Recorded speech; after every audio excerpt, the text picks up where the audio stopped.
Hello, I'm Eric Forbes, Deputy Director with the Department of Public Works and Environmental Services with the Solid Waste Management Program.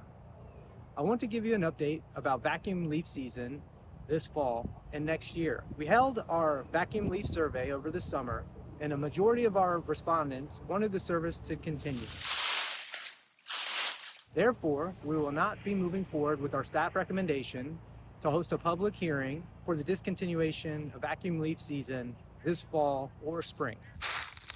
The issues with vacuum leaf collection remain, such as staffing and equipment challenges, and the public safety risks that occur when leaves are concentrated in streets, sidewalks, and storm drains awaiting collection. As a result, to maintain vacuum collection, we will need additional contractor support and will be proposing an increase to the vacuum leaf tax rate to help pay for it.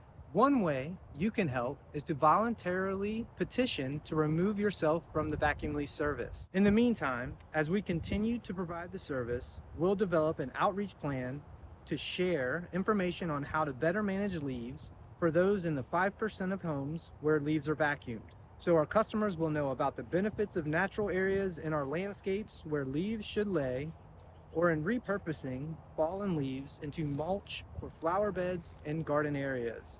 And we will update the information on our public input page to keep you in the loop.